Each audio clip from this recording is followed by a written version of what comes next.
वरहमतुल्लाहि वबरकातुहू। इस वीडियो में मैं आपको ट्रैवल मेडिसिन के बारे में बताना चाहता हूँ जो कि आपको साथ अपने रखनी चाहिए, ख़ास तौर पे अगर आप एक ऐसे इंसान हैं जिसने पहले ट्रैवल नहीं किया हुआ और आप अनसर्टेन हैं कि आपको कुछ भी हो सकता है वहाँ पे, मतलब ट्रैवलर्स डायरिया हो सकता है, इन्फेक्शन हो सकते हैं, बहुत सी कंडीशन हो सकती हैं।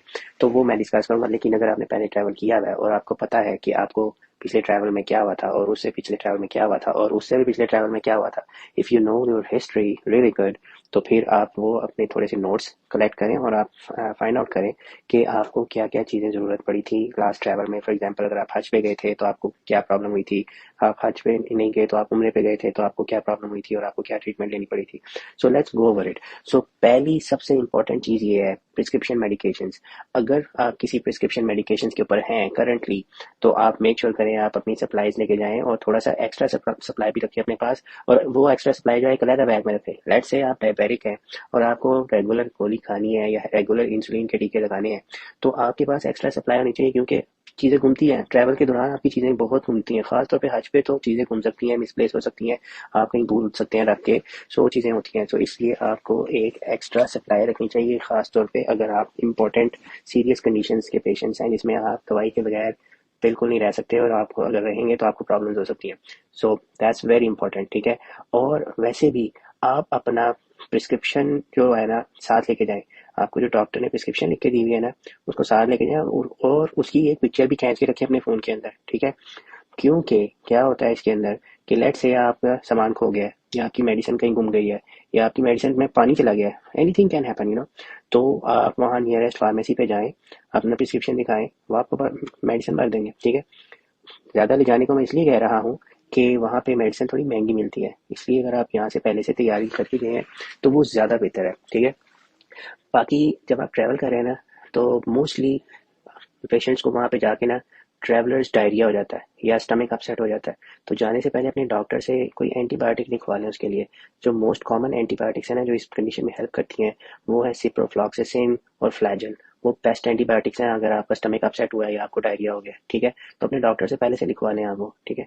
और इसके अलावा अगर आप पेशेंट हैं ऑलरेडी स्टमक के, तो आप जेंटेक अपने साथ रखें या ओमेप्राजोल साथ रखें, कुछ ना कुछ उस तरह की आप लाजमी over the counter stomach medicine साथ रखें अगर आपको पहले से स्टमक के प्रॉब्लम्स रहते हैं, ठीक है। या पेप्टोबिस्मोल एक सिरप होता है, वो भी बहुत अच्छा रहता है। और जो है ना, अगर आपको एक्सपीरियंस है डायरिया का या नहीं है, तब हर कंडीशन में आपके पास एक चीज़ होनी चाहिए, उसे कहते हैं इमोडियम। इमोडियम जो है ना वो बहुत ही इंपॉर्टेंट चीज़ है, क्योंकि वहाँ पे लंबी लंबी लाइनें लगी होती हैं बाथरूमों के बाहर, लोग लड़ रहे होते हैं कि यार हुन मैनू अंदर जान दे, हुन मैनू अंदर जान दे। और अंदर जो बैठा हुआ है वो आपको नहीं पता वो शावर ले रहा है या वो अपनी कबज खोल रहा है, वो क्या कर रहा है। वो अंदर बैठे होते हैं लोग और वो लंबी लंबी लाइनें बाहर लगी होती हैं और बाहर लोग दरवाजे खटका रहे होते हैं। तो इस तरह की सिचुएशन में अगर आपको हो गया ना डायरिया, तो आपको वहाँ पे बहुत प्रॉब्लम हो सकता है और कुछ लोगों का अंदर ही निकल जाता है वहाँ पे, ठीक है। अब अंदर जो बंदा बैठा है उसको नहीं पता और वो अपनी किसी कंडीशन की वजह से बैठा हो, यू नेवर नो, उसको बवासीर है, उसको कब्ज है वो, या अपनी शेव कर रहा है, क्या कर रहा है, वल्लाहु आलम, ठीक है। बाय शेव आई मीन के ऑफ कोर्स आप अगर हज पे नहीं है तो आपने मुंह की शेव तो नहीं करेंगे वहाँ पे इंशाल्लाह। लेकिन कुछ लोग जो है आउट ऑफ एहराम जब होते हैं तो वो बाकी बॉडी के पार्ट्स की शेप करना शुरू हो जाते हैं बाथरूमों में जाके।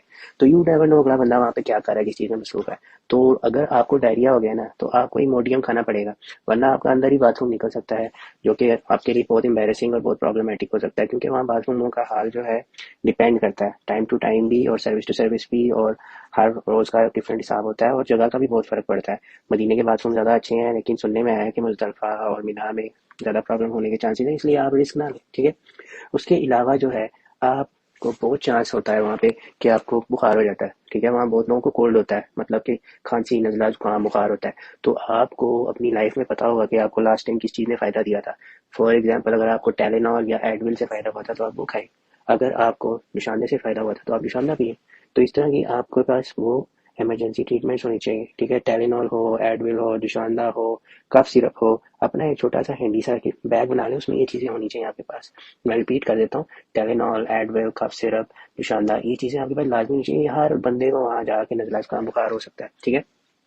तो कुछ लोगों को ब्रूफिन खानी पड़ती है, लेट से आपके जोड़ों का दर्द निकला है तो ब्रूफिन अपने साथ लाजमी रखें। अगर आपको ब्रूफिन सूट नहीं करती तो टेलेनॉल खा लें, टेलेनॉल सूट नहीं करती तो जो पेन मेडिसिन आपके डॉक्टर ने एडवाइस किया आप वो रखें अपने साथ, ठीक है। उसके अलावा जब आपको खांसी नज़ला जुकाम होता है ना, तो आपको एंटी हिस्टामिन अक्सर ज़रूरत पड़ जाते हैं। उसके अंदर सबसे अच्छी जो है ना वो सुडोएफेड्रिन है, एंटीहिस्टामिन जो है ना। मेरी फेवरेट फैक्सेट है, फेक्सोफेनाडिन है, ठीक है। अगर आपको वो अवेलेबल है तो वो ले लें, वरना सुडोएफेड्रिन ले लें, वरना अलेग्रा ले लें, ठीक है। वो भी बहुत अच्छी है, ये ओवर द काउंटर है, आपको डॉक्टर से लिखवाने की भी जरूरत नहीं है। या पाकिस्तान में आती है एरिनैक फोर्ट के नाम से, वो ले लें। तो अगर आपके साथ बच्चा है तो फिर आप बच्चे के सिरप लें, इसी के इक्विवेलेंट, ठीक है। बच्चों में कॉलपोल या पैरासीटामोल सिरप लाजमी रखें अपने पास, बिकॉज अगर बच्चे का पेट खराब हो गया है तो आपको पेट के लिए कोई सिरप देना पड़ेगा, स्मॉल वगैरह, ठीक है। या डायरिया सिरप्स होते हैं बच्चों के ओवर द काउंटर, आपको वो देने पड़ेंगे। या उसको बुखार हो गया तो पैरासीटामोल सिरप या कॉलपोल सिरप देना पड़ेगा, या ऑगमेंटन सिरप देना पड़ेगा। ये चीज़ें अपने साथ आपने रखनी है अगर आपके बच्चे आपके साथ जा रहे हैं। अगर बच्चे को डायरिया हो गया तो बच्चों के अलग से सिरप्स हैं डायरिया के, ठीक है। उसके अंदर फ्लैजिल का सिरप है, उसके अंदर सिप्रोफ्लॉक्सासिन है, और इस तरह की जो है ना चीज़ें आपके पास हैंड में होनी चाहिए, ठीक है। लेट्स से अगर आपको प्रॉब्लम है, नौजिया का चक्कर आने लग जाते हैं या मोशन सिकनेस होती है और इस तरह की प्रॉब्लम है, तो आपके बैग में उसके लिए मोटिलियम होनी चाहिए या ग्रेविनेट होना चाहिए या ग्रेविनेट सिरप होना चाहिए। अगर आपके साथ बच्चा है जिसको उल्टियाँ आ रही है तो उसको ग्रेविनेट सिरप जो है ना आधा चम्मच भी पिला देंगे ना तो उसके लिए सही हो जाएगा, ठीक है। सो ये चीज़ें बड़ी हैंडी रहती हैं, और आपको फिर वहाँ बार बार डॉक्टरों के नहीं जाना पड़ेगा। वहाँ डॉक्टरों के पास लंबी लंबी लाइनें लगी होती हैं, फिर फार्मेसियों की लाइनें लगी होती हैं, फिर फार्मेसी वाले जो है आपको बिला वजह मेडिसिन भी नहीं लेने देते। आपके पास अगर प्रिस्क्रिप्शन है तो वो आपको देते हैं, और फिर भी बड़ी महंगी देते हैं, तो वो प्रॉब्लम्स आ सकती हैं। इसलिए आप पहले से प्रिपेयर जाएं। और कुछ लोगों को कब्ज़ का मसला बहुत ज़्यादा होता है, तो कब्ज़ का एक सिरप अपने साथ रखें लाजमी, ठीक है। डुफालाइक कुछ लोग रखते हैं, एनी लैक्टोडल, इस तरह के कोई over the counter constipation syrup जो है ना, बहुत से लोगों को सिर्फ छिलका खाने से, इसबगोल छिलका खाने से फ़र्क पड़ जाता है। मैं तो रिकमेंड करूँगा जब आप मीना पे गए हैं, मीना में गए हैं या मुजदलिफा पे गए हैं, वहाँ पे कोशिश करें कि आप कब्ज़ की ट्रीटमेंट अपनी ना लें। क्यों? क्योंकि अगर आपने ले ली और अगर आपका हो गया पेट लूज़, अगर आपका पेट लूज हो गया तो आपको कब्ज से भी बड़ा मसला हो जाएगा, बिकॉज बाथरूम अगर आपको रुकना मुश्किल हो गया ना, तो बाथरूम के बाहर जो लाइनें लगी होंगी ना, फिर वहाँ पे आप सोचेंगे कि काश मैंने कब्ज की दवाई खाई नहीं होती आज, ठीक है। अगर आपके डॉक्टर ने आपको कब्ज के लिए सिरप लिख के दिया है तो उससे आप ये चीज़ डिस्कस करके जाएं पहले से। सो गो प्रिपेयर्ड, ठीक है।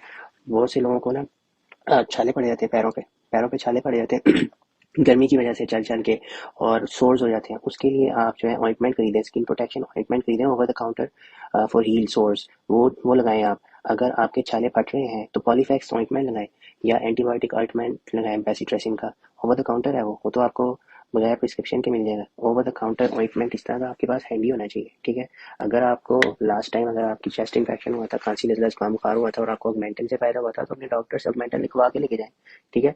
इसके साथ साथ आपने जो है ना इलेक्ट्रोलाइट्स पीते रहना है। इलेक्ट्रोलाइट साशे मिलते हैं, वो अपने साथ लेके जाएं आप। Electrolyte sachet, ORS sachet, Gatorade sachet, इस तरह की साशे अपने साथ लेके जाएं, वहाँ पानी में डालें और पी लें। बिकॉज आपको अगर हो गया ना डायरिया या लूज मोशन तो आप हो जाएंगे डिहाइड्रेट, तो आप वो इतनी वीकनेस हो जाएगी आपको कि आप उसको अफोर्ड नहीं कर सकते, फिर आपका हज या उम्रा जो है ना मुश्किल हो जाएगा, and you don't want a bad experience. इसलिए इलेक्ट्रोलाइट साशे साथ लेके जाएं। और जरूरी नहीं है कि डायरिया होने पे ही आप उन्हें इस्तेमाल करें, आप पहले ही शुरू कर दें आहिस्ता आहिस्ता आहिस्ता आहिस्ता। जब खुदा ना खास्ता डायरिया हो जाए तो फिर आप उसको बढ़ा दें, ठीक है। सच में ज़रूरत है तो उसको आप बढ़ा सकते हैं, जितना आपको डायरिया उस हिसाब से आप उसको बढ़ा सकते हैं। विटामिन सी साशे साथ लेके जाएं, वो भी पानी में घोल के पिएं ताकि आपकी इम्यूनिटी स्ट्रांग हो। अगर आपको एक्स एंड पेन्स हो रही है, बॉडी में टायर्डनेस हो रही है, तो आप विटामिन डी लें, फ़ौरन विटामिन डी ले लें। और मैं तो रिकमेंड करूँगा आप मल्टी विटामिन साथ लेके जाएं ताकि आप रेगुलर खाएं, आपकी इम्यूनिटी स्ट्रांग हो, आपका डिफेंस सिस्टम स्ट्रांग हो। I hope that helps. अगर कोई क्वेश्चन है तो कमेंट सेक्शन में पूछिए मेरे से। अस्सलाम वालेकुम।